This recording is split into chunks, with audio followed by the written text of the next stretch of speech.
L'heure est grave. Ça fait plus de 10 ans que j'y pense. Ça fait plus de 10 ans que j'y arrive pas.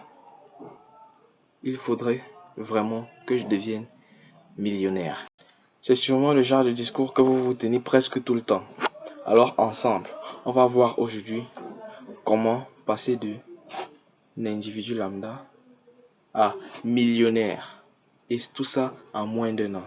Le caractère successful d'un homme est très corrélé dans la plupart du temps à ses avoirs financiers. C'est pour ça qu'être millionnaire voudrait dire augmenter son niveau de succès. Et sur ces chaînes, c'est ce qu'on veut. On veut augmenter notre niveau de succès. Pour cela, nous devons alors augmenter nos revenus financiers. Et là, on va se fixer un gros objectif.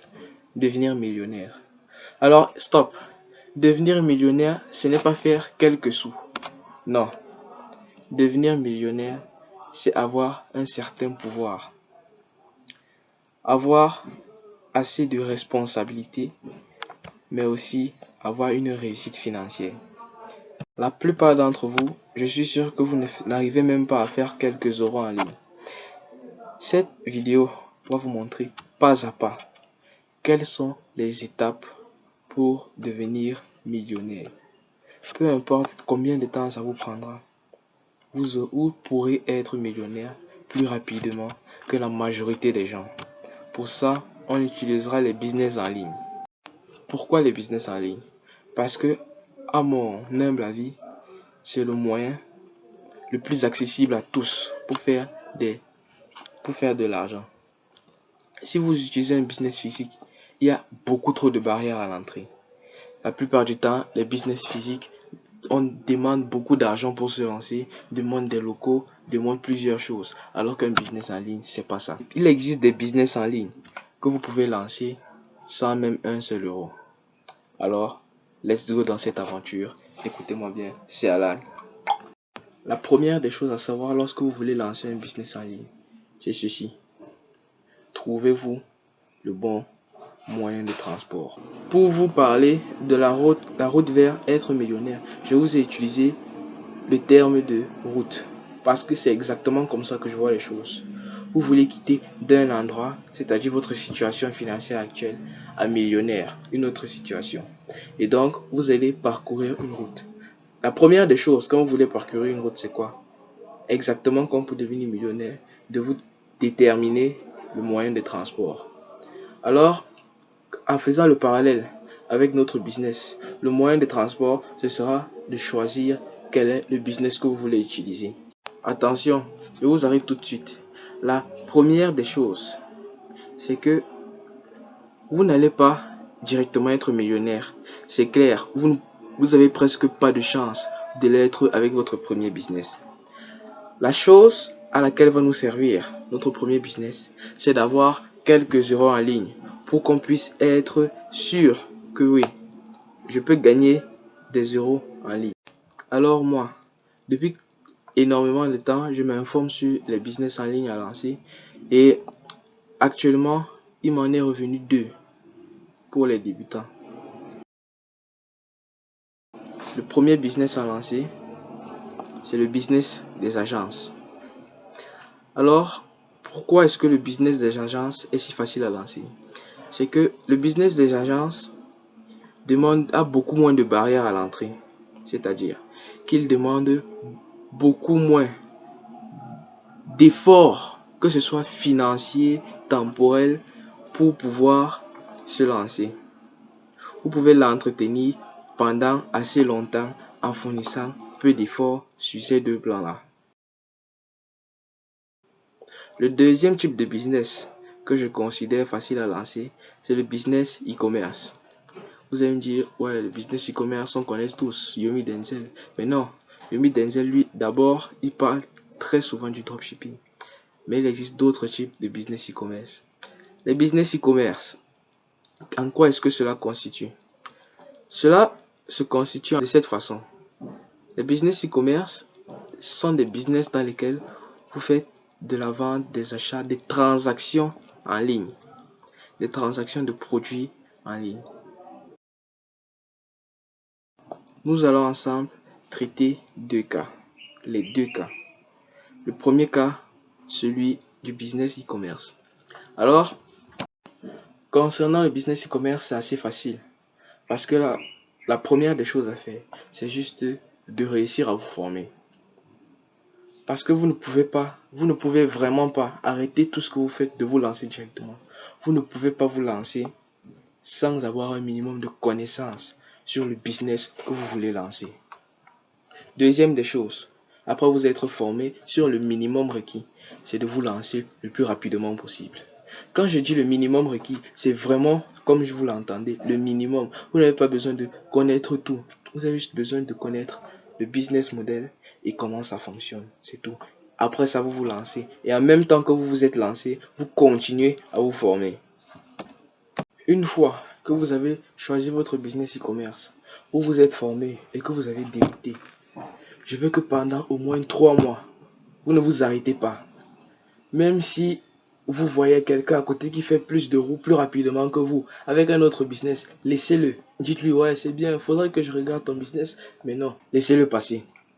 Continuez votre business full focus dans l'apprentissage et dans la mise en œuvre des pratiques. Continuez dans votre business. Trop de débutants font cette erreur. Trop de débutants font l'erreur de changer de business. C'est ce qu'on appelle le syndrome de la pièce magique. D'autres appellent aussi ça le syndrome de l'objet brillant. Vous allez tout de suite vous rendre compte que c'est extrêmement dur, une fois que vous avez lancé votre business, d'avoir des revenus. Et c'est normal. Si c'était si facile, beaucoup de gens seraient millionnaires. Donc, continuez à travailler même si vous voyez que c'est dur. Au bout de quelques semaines, peut-être un mois, peut-être 2 mois, vous allez commencer à faire vos premiers revenus via votre business en ligne. Et là, trop de personnes s'arrêtent là. Normalement, c'est là que vous devez vous dire, ouais, je gagne déjà de l'argent. Je réinjecte tout ça dans mon business en gardant le même style de vie pour pouvoir ensuite avoir beaucoup plus de revenus. Et donc, c'est ce que vous avez à faire. Prendre des revenus, les réinjecter, prendre des revenus, les réinjecter pour avoir beaucoup plus d'argent à la fin. En suivant ces étapes, vous allez pouvoir, après 2, 3, 4, peut-être 5 mois, gagner vos premiers 1 000 € en un mois. Avec ça, le cap des 1 000 €, c'est le cap qui montre que non, votre business vous permettra plus tard, si vous continuez avec le même élan, d'atteindre beaucoup plus d'argent. Vous êtes sûr qu'une fois que vous avez gagné 1 000 €, vous pourrez en faire 2 000, 3 000, 10 000, 100 000. Mais rappelez-vous, ce n'est pas ça que nous on veut. Nous, on veut décrocher le million. Et ça ne se passe pas de la même façon que pour atteindre les 1 000 €. Une fois que vous avez atteint les 1 000 €, ce que vous devez faire, c'est de continuer à atteindre 2 000 €, 3 000. Vous êtes sûr qu'une fois les 5 000 € atteints, vous êtes peinard. Ça prouve que votre business vous rapporte assez pour laisser tout ce qui est autour de vous comme autre activité. Si vous êtes en freelance, vous pouvez vous arrêter pour continuer sur votre business. Si vous êtes employé, vous pouvez vous arrêter, continuer votre business. Si vous êtes étudiant, vous pouvez vous arrêter, continuer votre business. Je dis bien, vous pouvez. Je ne vous incite pas à quitter votre taf d'employé si vous l'aimez, mais plutôt à réduire considérablement l'attention que vous attribuez à ce travail pour pouvoir le retranscrire sur votre business et enfin gagner le million. Une fois que vous avez les 5 000, ce que vous avez à faire, c'est pour quitter des 5 000, de 1 000 € à 5 000, vous utilisez exactement la même chose pour quitter de 5 000 à 10 000. Et vous allez voir que c'est beaucoup plus facile de quitter de 1 000 à 5 000 que de 5 000 à 10 000. Arrivé aux 10 000, vous pourrez de la même façon faire 20, 30 000 balles en augmentant votre nombre de clients, augmentant les différentes choses que vous proposez sur votre business, les différents produits que vous vendez à travers votre business. Deuxièmement, en ce qui concerne les business d'agence, ce sera un peu plus subtil, mais ce sera tout à fait pareil. Au début, vous devez vous former au business d'agence, les tunnels de vente, quel est le business model des agences. Après, une fois vous devez choisir le type de votre agence. Ça peut être SMMA, IPGA. D'ailleurs, les agences IPGA, c'est quelque chose qui font fureur aux États-Unis et qui viennent d'arriver du côté du YouTube francophone. Dites-moi dans les commentaires si vous voulez en voir plus de vidéos sur le sujet. Je serais ravi de vous en faire. Une fois le type de votre agence est déterminé, trouvez-vous un nom. Pas besoin de quelque chose d'extraordinaire. Vous pouvez mettre juste votre nom et compagnie. Simplement, comme moi par exemple, je peux mettre Alan Compagnie. Pas besoin de vous. 30 minutes suffisent pour trouver un nom. Littéralement. Après, vous devez avoir un logo. Votre logo, vous pouvez le générer en 15 minutes grâce à une intelligence artificielle. Après le nom et le logo, vous devez créer un réseau social pour votre entreprise. Vous devez créer un compte sur Instagram pour votre entreprise, un compte sur Facebook, n'importe lequel des réseaux. C'est le réseau à partir duquel vous allez pouvoir contacter vos clients et ils vont pouvoir avoir des informations sur vous. Pas besoin de site web pour commencer. Ça ne sert strictement à rien. Enfin, à part vous alourdir la tâche. Une fois que vous avez créé votre réseau social, d'ailleurs, je vous conseille Instagram ou LinkedIn. Parce que les autres, ça sera beaucoup plus difficile de démarcher des clients. Une fois que vous avez créé votre compte Instagram, parce que moi, c'est ce que j'ai fait. J'ai créé un compte Instagram pour mon agence.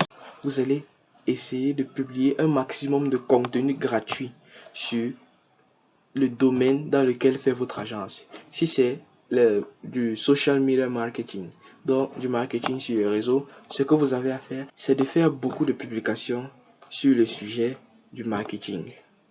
Des techniques de vente par exemple, ça peut être des moyens de persuasion, des façons de faire de meilleurs rendus vidéo. Vous allez publier tout ce contenu de manière gratuite sur votre réseau. En plus, de temps en temps, vous allez faire des publications pour rappeler quelles sont les offres que votre agence propose. Et c'est là qu'on revient à votre agence. Votre agence, vous devez créer une offre pour votre agence. Si, par exemple, mon agence de SMMA, quand je l'avais, l'offre était de faire des vidéos pour promouvoir, pour faire la publicité des produits des entreprises. Et donc, nous, ce qu'on faisait, c'est que chaque mois, on faisait 15 vidéos pour l'entreprise. Ça, c'était une de nos offres. Il y avait une offre beaucoup plus premium où on faisait 30 vidéos par mois, c'est-à-dire une vidéo chaque jour pendant un mois. Comme ça, vous pourrez de temps en temps montrer à votre client qu'est-ce que vous faites. Augmentez votre nombre de publications sur votre réseau social pour pouvoir avoir beaucoup plus de clients potentiels, c'est-à-dire les abonnés à votre compte. En plus de cela, vous allez chercher d'autres personnes qui font dans le domaine que vous cherchez. C'est-à-dire, si vos clients potentiels sont des entreprises, ce que vous allez faire, vous allez chercher les comptes des entreprises et les envoyer des DM pour leur dire qu'est-ce que votre entreprise propose et pouvoir créer un call avec eux pour pouvoir ensuite les rediriger pour acheter votre offre. L'étape dans les agences est extrêmement fastidieuse parce que c'est très difficile pour une entreprise de faire confiance à un inconnu littéralement pour pouvoir lui envoyer de l'argent et gérer le marketing de son entreprise. Avec votre agence, vos revenus seront beaucoup plus rapidement gros par rapport à votre business e-commerce. Si avec votre agence, vous fixez des offres à 3 000 € par mois, vous aurez très rapidement vos 3 000 € dès votre premier client. Ce sera plus facile d'atteindre les 10 000 €, 20 000, 30 000 juste en augmentant votre nombre de clients. Mais rappelez-vous, on veut faire 1 million. Quand une fois, que ce soit avec votre business e-commerce ou votre business d'agence, que vous avez 20 000, 30 000, vous n'avez qu'à plus déléguer. Une fois atteint les 20 000, 30 000, ce qu'il faut faire pour atteindre les 100 000 € par mois, c'est de déléguer au maximum vos travaux fastidieux. C'est-à-dire, le closing par exemple. Le closing, c'est l'action qui... Le closing par exemple. Le closing, c'est l'action dans laquelle, pendant un call, vous devez faire acheter votre offre à votre client. Il y a énormément de freelance que vous pouvez payer pour faire ce closing. Autre chose, c'est si votre agence est une agence de social media marketing, c'est-à-dire vous devez faire des vidéos comme moi j'ai fait. Vous allez payer des monteurs pour cela. Ça va pouvoir vous libérer de l'espace et avec énormément de monteurs, vous allez pouvoir gérer énormément de clients. Autre chose, c'est pour le démarchage. Le démarchage aussi, c'est-à-dire trouver des clients potentiels et les rediriger vers les appels. Vous allez le faire en vous allez aussi déléguer cela. Déléguer cela à des démarcheurs professionnels que vous allez payer. Et bien sûr, tout le temps qui vous restera, ce sera pour prendre des décisions pour accroître votre entreprise. Peut-être penser à d'autres offres, diversifier vos offres pour avoir plus de clients potentiels. Vous l'avez compris, pour passer des 20 000, 30 000 euros à 100 000 euros, le mot-clé, c'est déléguer. Mais non, pour passer des 100 000 à 1 million, le mot-clé n'est plus délégué. Le mot-clé, c'est scaler. Et on arrive à la fin de cette vidéo. Parce que, une fois que vous faites 100 000, vous pouvez vous dire, bon, si j'utilise 20 000 balles par mois, 20 000 c'est quelque chose d'énorme. Vous allez vivre comme un roi, littéralement, avec 20 000 euros par mois. Il va vous rester 80 000. Très rapidement, petit calcul de tête. Petit calcul de tête, vous allez à la fin, pour atteindre les 1 million, faire 1 an et 1 mois. Avec cela, vous êtes devenu millionnaire en 1 an et 1 mois. Maintenant, si vous voulez les atteindre plus rapidement, votre objectif, votre mot-clé, comme je l'ai dit, va être scaler. Qu'est-ce que c'est scaler? C'est une fois que vous avez votre écosystème pour votre agence, vous allez essayer de le répliquer. Ça peut être dans d'autres domaines, ça peut être dans d'autres situations géographiques. C'est-à-dire créer d'autres agences de votre même type dans d'autres pays. Ou alors, dupliquer votre modèle d'agence là pour en créer une deuxième qui fait dans un domaine différent. Comme ça, vous allez augmenter la vitesse à laquelle vous allez pouvoir avoir votre premier million d'euros. Avec cela, vous êtes devenu millionnaire en moins d'1 an. C'est QFD en fait. Dites-moi dans les commentaires si vous pensez à autre chose pour pouvoir atteindre votre million d'euros plus rapidement. Ça m'intéresse parce que moi aussi, je suis sur cette route-là depuis quelques temps et je compte bien y arriver pour très bientôt. J'ai envie d'être millionnaire pour augmenter mon succès. Si la vidéo vous intéresse, partagez-le au maximum de personnes s'il vous plaît pour pouvoir les permettre eux aussi d'atteindre le succès et pour pouvoir me permettre de toucher le plus de personnes pour les aider dans leur vie. Autrement aussi, aidez-moi en ajoutant un pouce bleu. Abonnez-vous à la chaîne s'il vous plaît. On voit qu'il y a beaucoup de personnes qui regardent nos vidéos, mais il y a très peu d'abonnés à la chaîne. Faites aussi un partage pour moi s'il vous plaît. Et si vous ne voulez même pas partager, cliquez sur l'icône de partage et vous cliquez juste sur copier. Ça compte comme un partage pour YouTube. Aidez-nous en gonflant les statistiques de cette vidéo pour qu'on puisse vous en faire plus des vidéos de ce type sur le business et le mindset. Alors, je vous dis à bientôt. C'était Alan. Ciao!